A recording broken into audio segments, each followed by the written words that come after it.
Pablo didn't like me, his fiancée from the countryside, to make me break off the engagement on my own. He arranged for a poor scholarship student to impersonate him. A flashy rich girl and a guy so broke he can't afford food? Perfect match. I bet the rich girl won't last 3 days. She'll dump him for sure. The guy was tall, cold, silent, and broken in a way that made people hesitate to approach. I believed it. I truly thought Pablo's family had gone bankrupt, that he couldn't even afford a meal. My father's words echoed in my mind, "Sweetheart, even if he's broke, we're not the kind who worship money. We have enough to support him." So when he was hungry, I gave him food. When he worked odd jobs, I guarded him like a bodyguard. When his mother was hospitalized, I paid the bill. I took good care of my down and out fiancé. Until one day, a good-looking boy snatched the breakfast I had lovingly prepared. Just as I was about to lose my temper, he stared at me indignantly.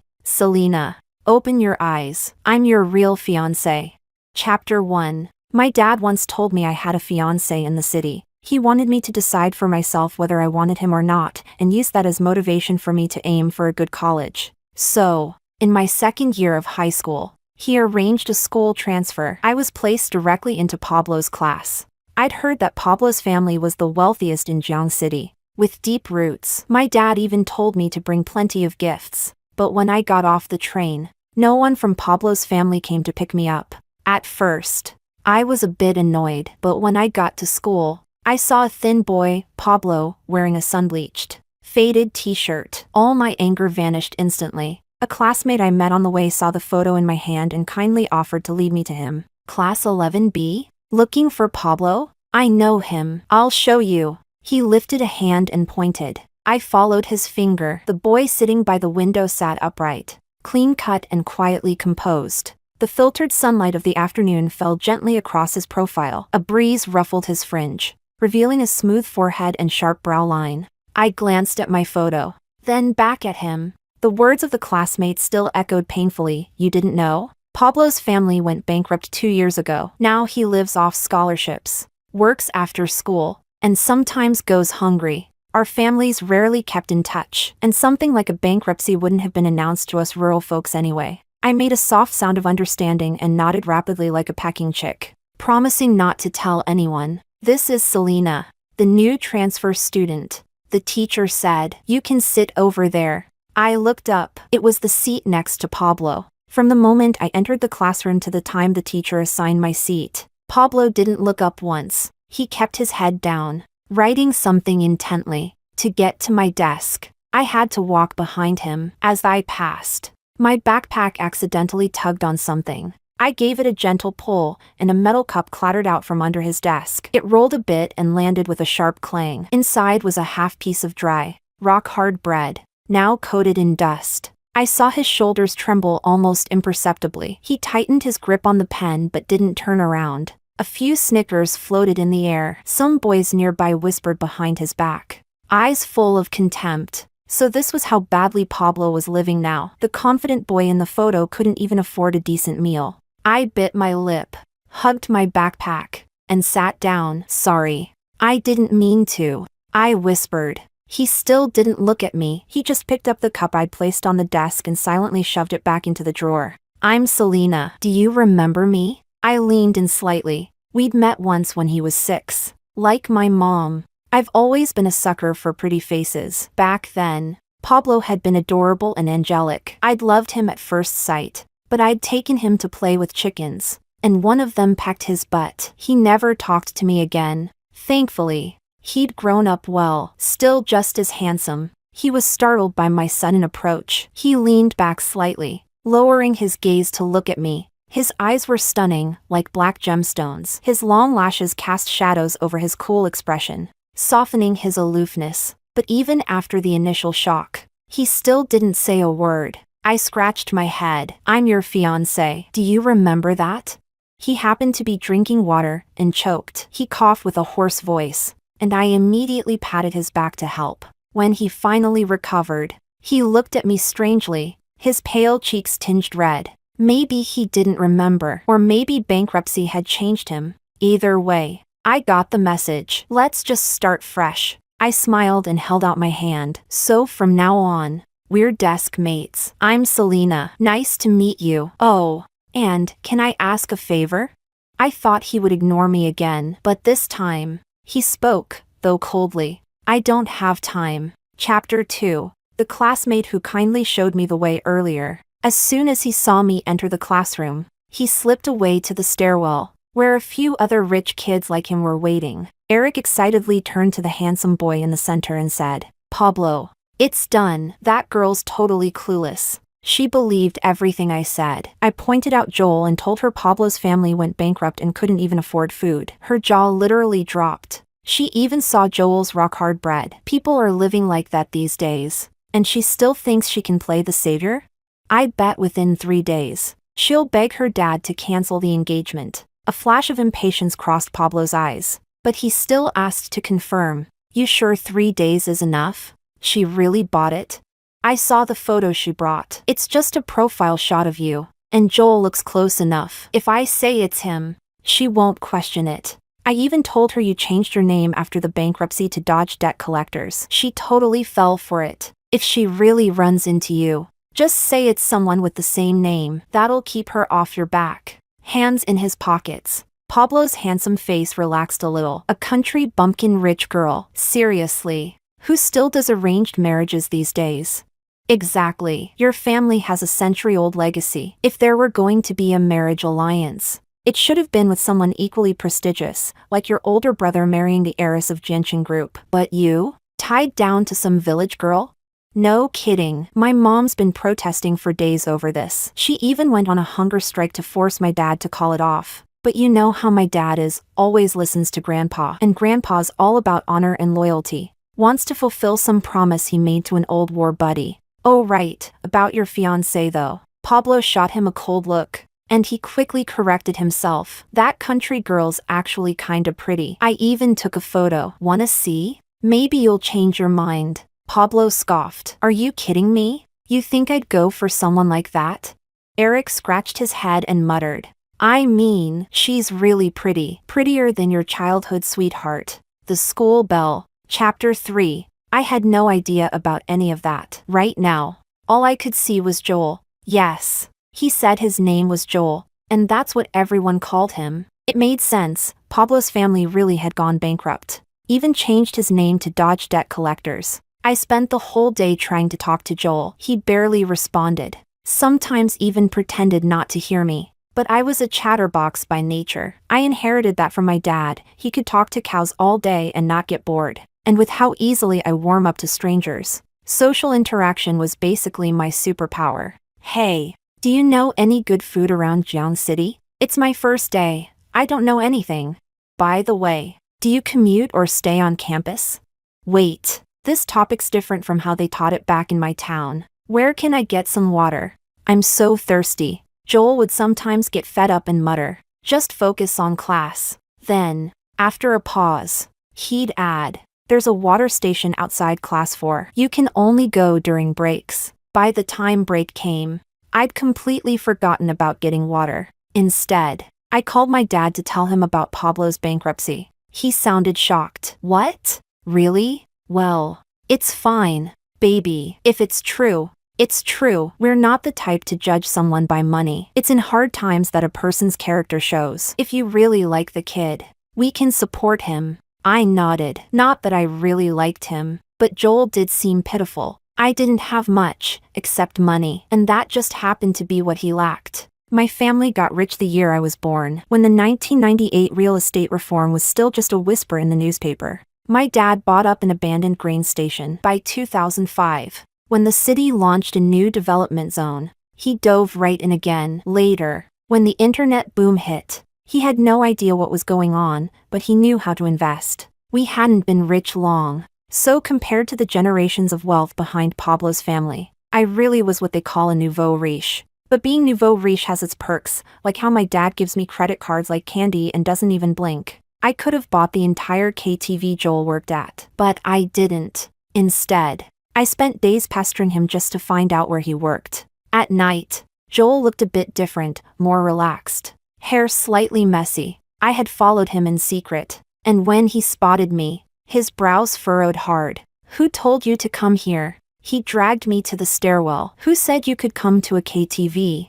Well, at least he was talking now. I pulled a sandwich from my backpack and shoved it into his hand. Joel froze, hand hanging in midair. Eat. I nudged it toward him. I accidentally bought too many. The owner said it'll expire by tonight, and I can't finish it. It'd be a waste, so help me out, okay? I'd already looked into it. Joel worked 3 jobs every day after school. First, handing out flyers, then running a fried noodle stand. After that, he'd come here to work late shifts at the KTV. He sold noodles for 7 yuan a serving and never dared eat them himself. He either made do with a cold bun from the morning or waited to scavenge leftovers from the KTV lounge. In the past few days, I'd already made friends with most of the class. Plenty of them warned me to stay away from Joel, said he was weird, always gloomy, only did homework and never talked to anyone, said his mom had uremia and his sister was disabled. Strange. Pablo's mom had such a serious illness? But I didn't dare ask Joel directly. I didn't want to upset him. Why? Joel asked softly, looking down at the sandwich. I shook my hand and widened my eyes playfully. Why not? You're my desk mate, and you helped me solve a question today. I nodded firmly. Yeah, my dad said if I don't get into a good college, he'll break my legs. So Joel, this sandwich is a bribe, okay? Not free, you have to keep tutoring me tomorrow. Earlier today, I glanced at his test. The guy scored 149 in math. He pursed his lips. Aren't you disgusted by me? I blinked. Why would I be? I bent down dramatically and sniffed around him like a puppy. You don't even know, your mom washes your clothes so well. I've been sitting next to you, and every time the wind blows, I smell that lovely clean soap scent. Now look at mine. I raised my sleeve. Filthy. Way dirtier than yours. Do you find me gross? In the dark, Joel suddenly looked up. His eyes sparkled like stars. He shook his head slowly, still clutching the sandwich. I raised my chin proudly. That's more like it. I am your fi. I pouted my lips to the right and shut myself up just in time. Chapter 4. Joel clocked out 10 minutes early and insisted on walking me home, slipping a set of his study notes into my backpack on the way. Before I came, my dad had already bought me a place in the Qingye Villa district. Ever since my mom passed away, he's treated me like the apple of his eye. He even wanted to skip work and come live with me this time, but I talked him out of it. In the end, he carefully hired an auntie to look after me while I studied. When we were about to reach the villas, I suddenly veered off and led Joel down another street where the houses were cheaper. His family had gone bankrupt. Seeing rows of mansions would only rub salt in the wound. This is my place, I said casually, pointing at a random house. Then I urged him, you should head back too. Joel looked up, then reached out and patted me lightly on the crown of my head. See you tomorrow, desk mate. Anyone who knew him would have noticed it right away. Joel looked like a paper-cut figure suddenly breathed to life. Less grim, less funereal, like he'd finally found a little hope for a tomorrow that never seemed kind. After he left, I sprinted straight back to the villa district. I ran fast, and just as I turned into my building, I almost collided with someone coming the other way. He reacted quickly, reaching out to steady me just in time. I looked up into a handsome, delicate face, still boyish, beautifully cut. The feeling was strangely familiar. Right, he did look a bit like Joel, but why did he seem dazed?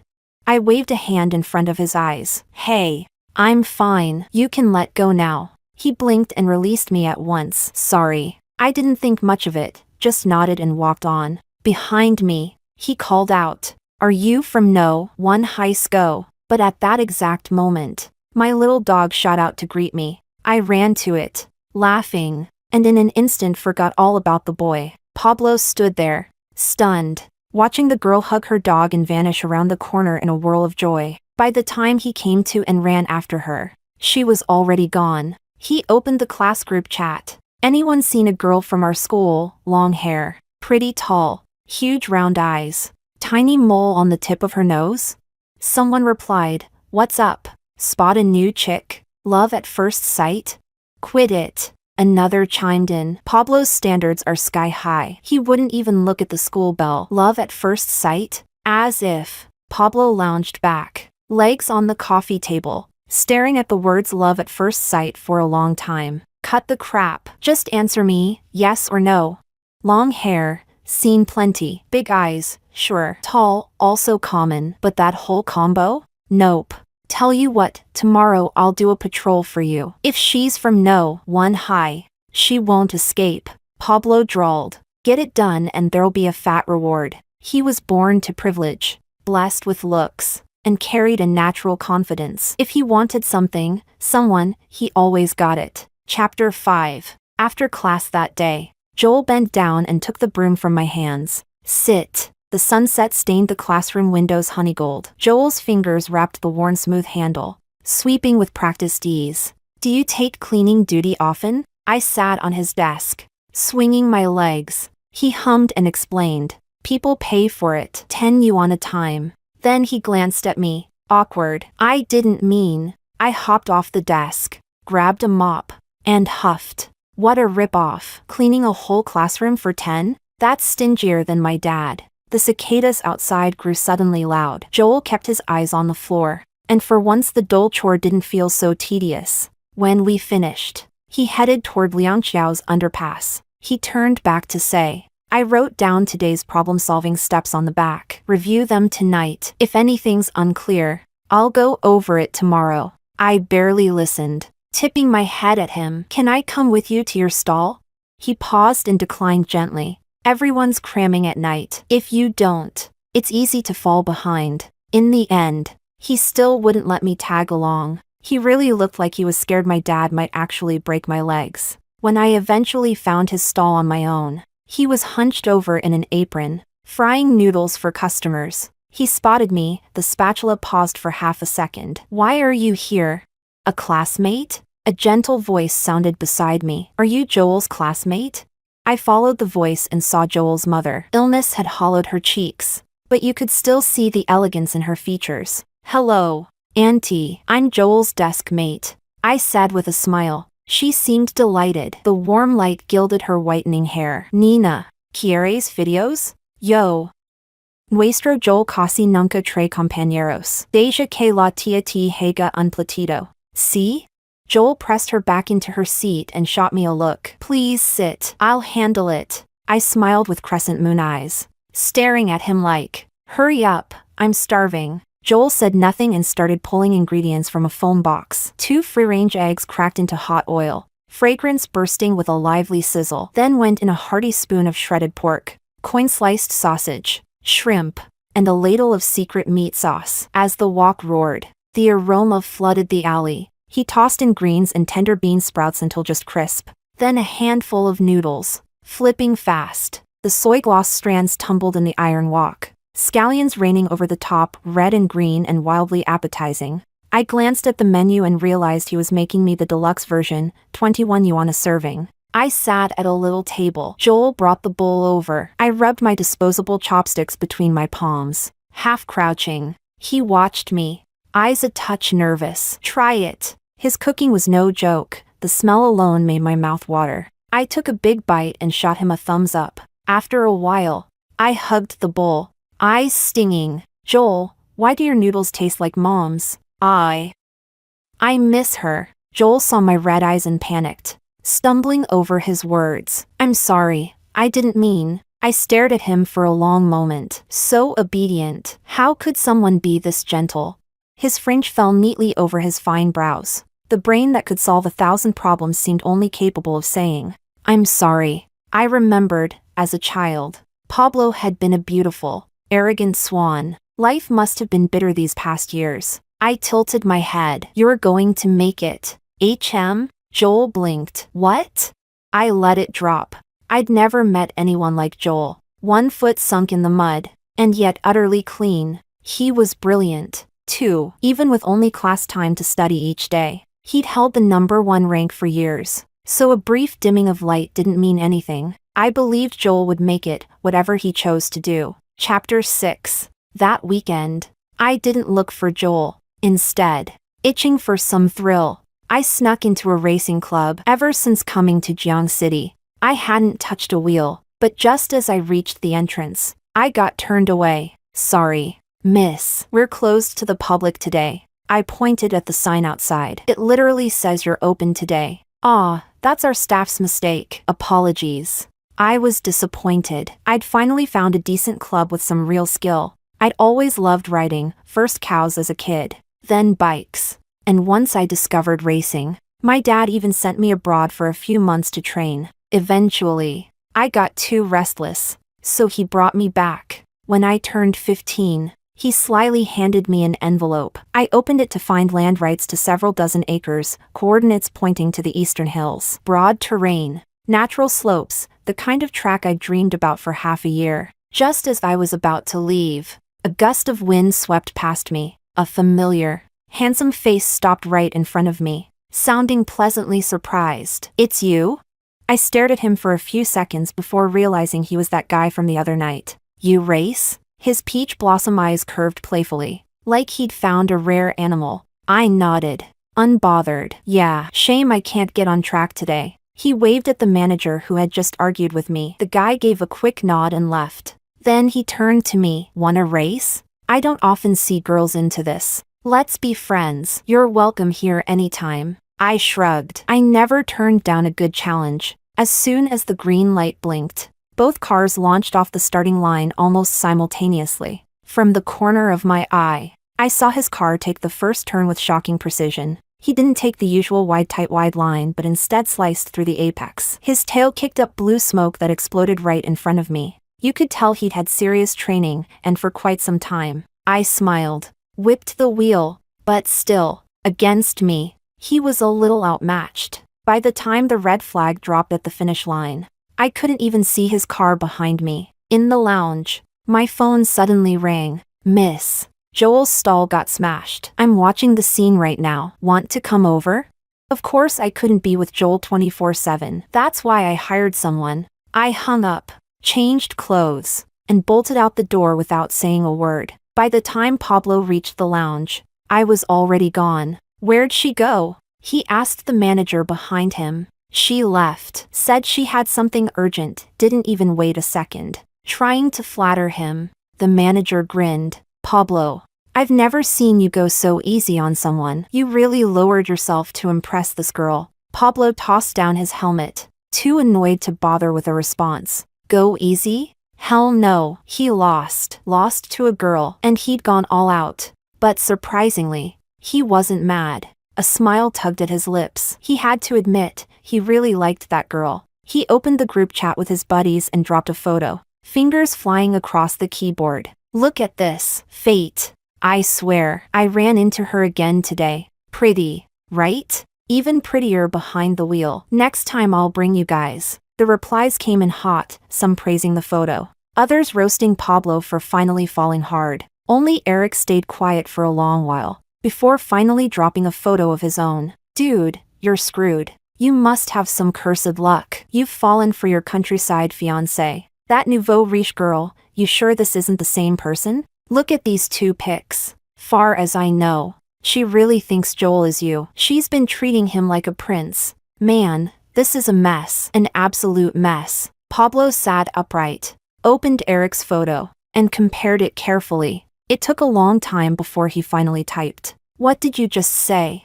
Chapter 7. By the time I reached Joel's stall, I didn't know where he'd been hit, but blood was dripping from the corner of his mouth. I'd already heard stories. Before Joel's father died, he racked up a mountain of gambling debt. Sometimes the debt collectors would crash at Joel's house, eating, drinking, and living there for days just because they couldn't get their money. Once in a while, they'd even come to his school, demanding repayment in front of everyone. Technically, Joel wasn't responsible. It wasn't his debt, it was his father's. But because of that, the collectors resorted to threats, harassment, and intimidation. When the scar-faced one saw me, he sneered. "Yo, got yourself a girlfriend now?" I figured the money was going somewhere else. "No wonder you can't even cough up 5,000 yuan. He reached out to grab Joel, but before he could react, I kicked him hard right between the legs. "Don't be fooled by my skinny frame." My dad, paranoid that something might happen to his precious daughter,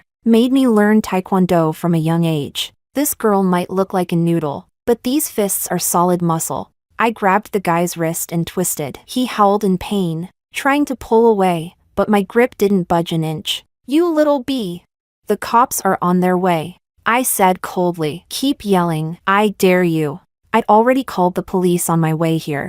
Right on cue. Sirens blared in the distance, getting closer fast. The whole crew scattered like rats, except Scarface. He couldn't escape with me holding him. By the time we got out of the police station, it was well past midnight. Joel had already repaid most of his dad's debts over the years. The last bit, 35,000 yuan. Interest included, I secretly paid off myself, just so he could finally have peace. "Does it still hurt?" I asked, pointing to his cheek. His pale skin was now swollen, printed with a deep red palm mark. Joel shook his head, but halfway through walking, he paused and looked up at the sky. I followed his gaze and heard him speak. "Tell me something," he said, lifting his hand and opening his palm. "The moon is so bright and beautiful tonight. Why, is it shining on someone like me?"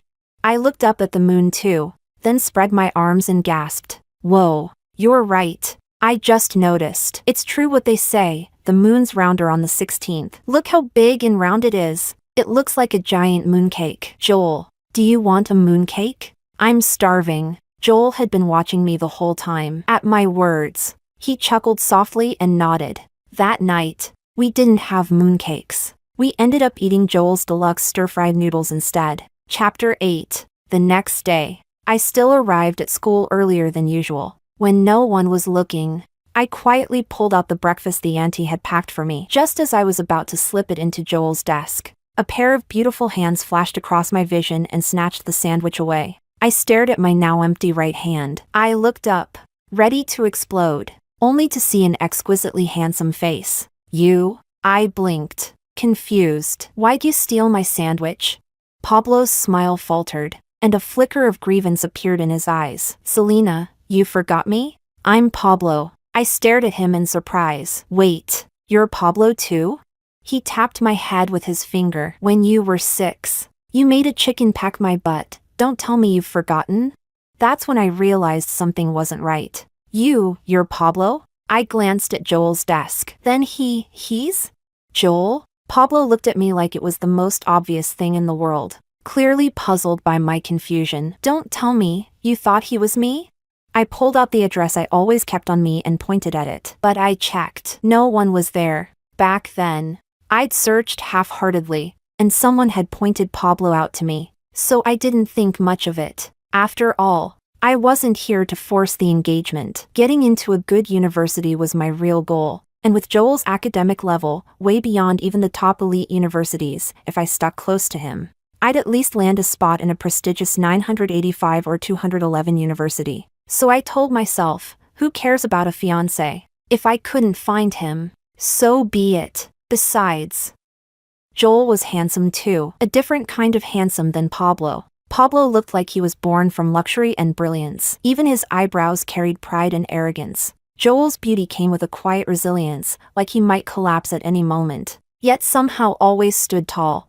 "Who gave you that address? It's all wrong." Pablo bent down, pretending to scold me. "Selena, look closely. I am your fiancé, the one with the childhood engagement." "Pablo, no idea who misled you into thinking Joel was me." I scratched my head awkwardly. "Sorry about that." More and more students were entering the classroom. Several glanced over. "Isn't that Pablo? Didn't he transfer to another class? Why's he back?" Pablo stood up straight and handed me the sandwich. "No worries. I'll pick you up after school. Grandpa's been dying to meet you." That evening, he transferred 500,000 yuan to Eric, telling him to stay abroad for as long as possible. When I looked up, I saw Joel had entered the classroom at some point. He stood silently with one hand clutching the strap of his backpack, shoulders slightly hunched, and eyes fixed on me. In those dark eyes, the usual sparkle had shattered into scattered fragments. Joel was standing there, and he'd heard every word. Chapter 9. Through the entire class, Joel didn't say a single word. It was like he'd gone back to the way he was the first day we met, cold, distant, unreadable. In the end, I couldn't take it anymore. I picked up my pen and jabbed it hard into his arm. Joel immediately turned to look at me, almost as if he'd been waiting for it. And for just a split second, I saw a spark of light flicker in his eyes. Wow, just like my little puppy at home, one call. And both he and the pup would look at me with those same sparkling eyes. So, here's the thing. I began. Someone with a really rotten heart tricked me. They told me you were Pablo and made up this whole story. That's why I mistook you for him. But, sure, I got the person wrong. But all the time we've spent together, that wasn't fake, right? You can't just leave me behind. I didn't even know why I was panicking, but I was. All I could do was threaten him. You promised to help me. You can't back out halfway. If I don't get into a good university, I'll never forgive you. Joel suddenly lowered his head and started rummaging through his desk. After a while, he pulled out a thick notebook. These are classic math problems from the past few years. I've written several solutions for each one. The ones marked in red are the easier methods. Those should cover most similar questions. The blue and green ones are more complex, but they'll help you understand the logic behind solving that category of problems. If you get that, you can handle anything in that type. His fingers clutched the notebook tightly, knuckles pale from the grip. He'd spent the whole class thinking, reevaluating himself over and over, and finally had to admit it. He had nothing to offer. Nothing that could compare to someone like Pablo. All he had was this. Cheap, worthless, and yet, it was everything he could give. He paused, then quietly added, "It's okay if you don't understand. I'll help you." He looked at me, smiling, and in that moment, his eyes held starlight. "Selena, I'll help you. Whatever you want to do, I'll help you." I took the notebook. It was thick and heavy. His handwriting was beautiful. Every page was handwritten, clean, precise, and neat. "Thank you, Joel." The fact that he was still talking to me meant he was still willing to be my friend. I pressed the notebook to my cheek and leaned closer, smiling. "I'll study it really seriously, so we're still friends, okay? I still want to go to and from school with you." Joel hesitated for a moment, then finally gave a small nod. During break, I called my dad. I told him Pablo's family hadn't gone bankrupt. It was a mistake on my part. He made a surprised sound. "Well, that's great news. Now maybe you'll stop worrying all day and actually call your dad once in a while." Then he paused, sounding a little regretful. "Guess that ruins the whole doorstep proposal plan." After the last class ended, I did what I always did, pat Joel on the shoulder. "Let's go." Joel didn't move. I followed his gaze. Pablo was standing in the doorway of the classroom. No one knew when he'd arrived. Chapter 10. When I looked over, Pablo turned his head and smiled naturally. "Let's go." The driver's waiting outside. Then I remembered, Grandpa had called me at noon. I'd agreed to go meet him with Pablo. Joel kept his head down, fiddling with his things, and said softly, "It's okay, I can go home by myself." I glanced at Joel and, for some reason, my mind flashed back to the day I found the little round bean puppy. It had poured that day. The puppy, only a few months old, had been abandoned in the rain,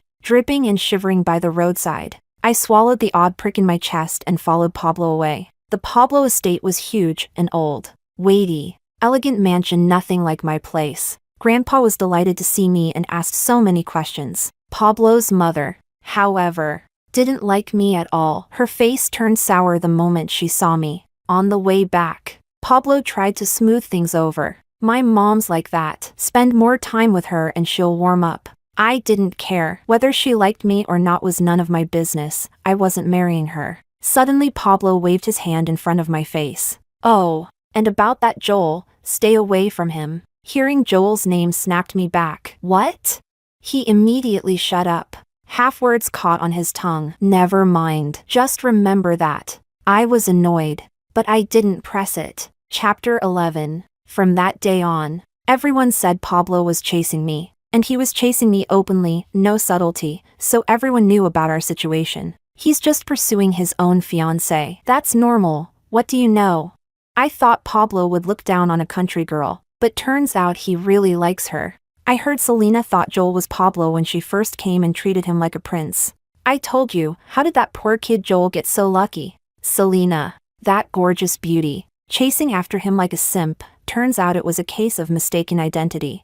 I didn't let those words bother me. They were meant for Joel. After PE, I couldn't find Joel anywhere. I searched every corner. Finally, passing two girls, I overheard them. It's horrible. Simon and the others locked Joel in the equipment room to teach him a lesson. Oh my God. Should we tell the homeroom teacher? Forget it. If Simon finds out it was us, we're done. We can't pick fights over Joel. I dashed toward the equipment room, but Pablo barreled out and blocked me. Weren't you going to bring me water? I didn't see you the whole game. I wriggled free. Panicked. Sorry. I have to go. You're going after Joel again? Selena. Remember, you only mixed him up at first. If not for me, he wouldn't even have the right to talk to you. Pablo. I said calmly, looking up at him. Maybe at first I mistook him for you, but the person I've been with is Joel, not you. I can tell them apart. Pablo frowned. What do you mean? I had no time to listen. I ran like the wind toward the equipment room. The equipment room sat beneath the stands once the door shut. It was pitch black. Luckily, when I arrived, Simon and his gang were still inside. I grabbed his collar and snarled, "Give me the key, or I'll beat you into a pig's head." Simon's family had some muscle. He acted up because his dad had connections with the principal. He reddened. Let go. Selena, who do you think you are? You gonna hit me? I wasn't afraid. I lunged and shoved him hard. If I'm gonna beat you, I beat you now. Give me the key. Even Scarface wouldn't beat me. How could these pudgy high school bullies stand a chance? Joel? I shoved the door open and called loudly. A strip of light fell through the doorway, and I saw Joel on the floor, sweating, disheveled. His messy fringe hid his slightly opened eyes. He looked up at me slowly. Chapter 12. Only then did I realize this wasn't the first time Joel had suffered like this. A group of boys led by Simon frequently found excuses to pick on him. Maybe no one understood how fierce boys' jealousy could be. Joel was smart and handsome, despite his poor background. Plenty of girls liked him, but Joel rejected every love letter he received. Still, many girls secretly adored him. Simon and his crew decided, why should someone from the lower class have that much? So they bullied him and even started dirtier rumors. Once, Joel had rescued a child on his way to school. The child's mother, in a Bentley, gave Joel a lift so he wouldn't be late. Simon and his friends saw it. By the end of the day, the whole school was buzzing with a vicious rumor. Joel was being kept by a rich, older woman. Wow. So Joel's like that? Clean cut on the outside, but selling himself for money?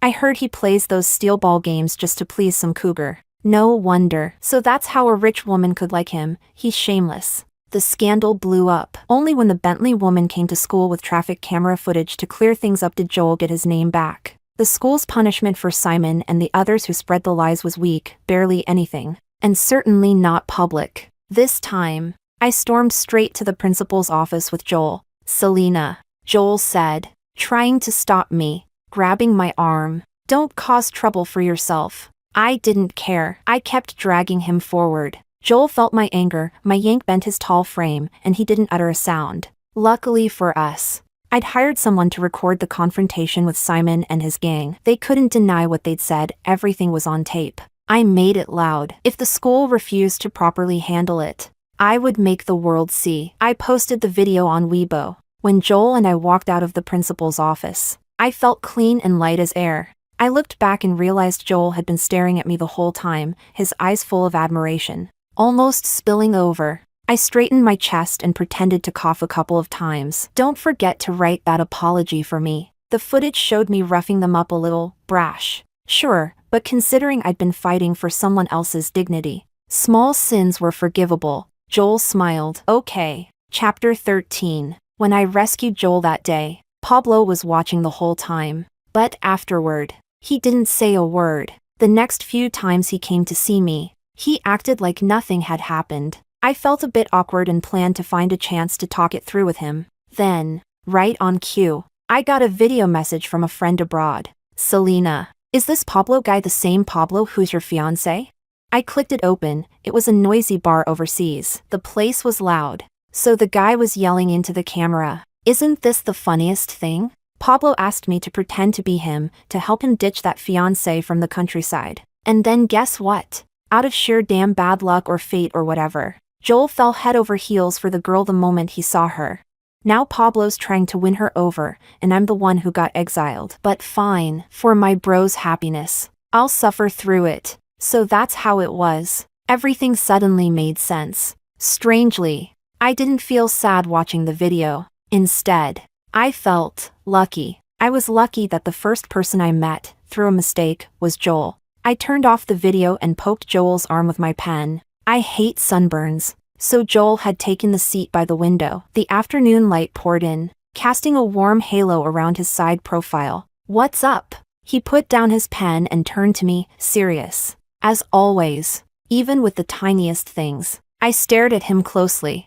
He looked even better now that he'd gained a bit of weight. I must be feeding him well. "My dad's in Jiangqing," I said softly. Sure enough, I caught the flash of panic in Joel's eyes. My dad had come to cancel the engagement. Chapter 14. The two families hadn't kept in close touch, but the childhood engagement had been around for years, and plenty of people knew about it. Emotionally and logically, it was time to make a clean cut. Luckily, neither family liked the other much, so the breakup went quick. By the time Pablo found out, the engagement was already null. Word was, he raced home that day, just in time to see my dad walking out of his house. Arrogant, proud Pablo, for the first time, actually begged, "Uncle, please, just give me one more chance." I don't know what my dad said back, but when I saw him, he was grumbling under his breath. "What the hell?" He looked down on my baby girl.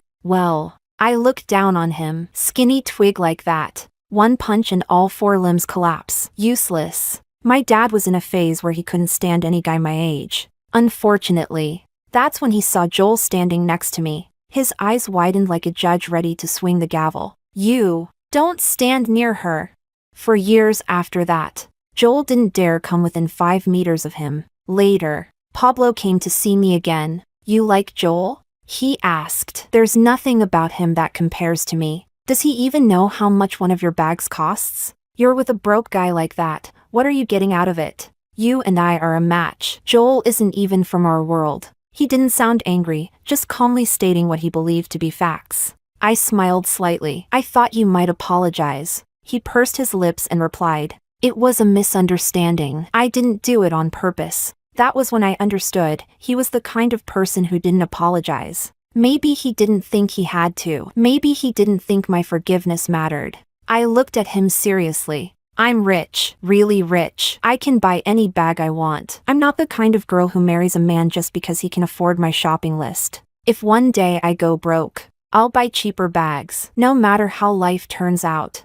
I believe I'll be just fine. I like Joel. Whatever bag he gives me, I'll love it." Pablo, I wasn't mad about your lie, really, because honestly, I didn't care. You tricked me once. It didn't hurt. But the thing is, that kind of behavior, you'll do it again. It's part of who you are. And for that, I actually feel sorry for you. After that, Pablo never bothered me again. When we ran into each other at school, he always had a new girl by his side. Eventually, I heard he went abroad for university after the college entrance exams. Chapter 15. The year Joel took the college entrance exam, he got into Tsinghua. I trailed behind him and managed to land a spot at a 985 university in the same city. My dad was so ecstatic he hosted a 400-table banquet that very night. It was also around that time I learned Joel had once seriously considered dropping out of school, just a few days before I arrived. After college, Joel went on to pursue graduate studies. Life at home got better over the years. His little sister made it into middle school too. The only regret was that during sophomore year, Joel's mom passed away. As for me, I knew I wasn't cut out for academia. After graduation, I gradually took over my father's business empire. During Joel's grad school years, I expanded operations to Beijing. Back then, after wrapping up work each day, I'd drive over to his university, and without fail, the moment I parked, I'd see Joel waiting on the curb, clean, fresh, wearing a backpack. He was even taller than he'd been in high school. His features had grown sharper, more beautiful, but with the soft aura of a pure college boy. Meanwhile, I'd be in long dresses, every hair strand carefully styled at the salon, lipstick red, heels sharp, even though he was a few months older than me. During that time, I loved teasing him with his tie, coaxing him to call me big sister.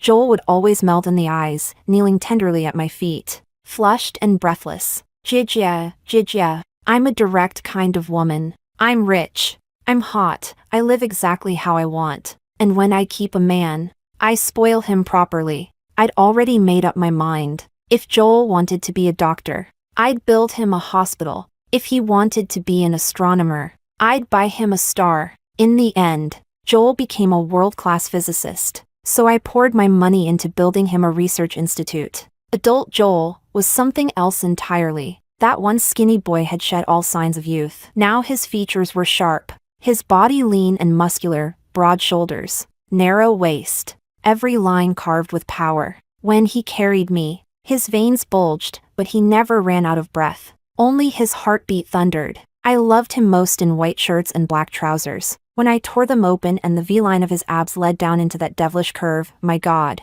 he was sinful. Who would have guessed, behind that cold, abstinent professor facade? He was shockingly creative in private. Sometimes my back hurt too much, so I'd fake errands to escape. He'd mistake my evasion for losing interest. Selena, Joel used to never cry during the hardest parts of his life. Yet now, with me, he'd get teary-eyed in bed, voice hoarse and eyes flushed. I bought something new, wanna try it?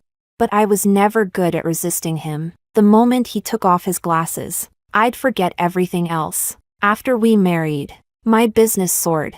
The company I inherited from my father, I took it public. That same year, Joel won the most prestigious award in theoretical physics. When the interview aired, the whole world was stunned by the youth, the face, the brilliance. Those who knew him couldn't believe it. How could a man constantly racing between remote research centers still have the energy to produce such groundbreaking work?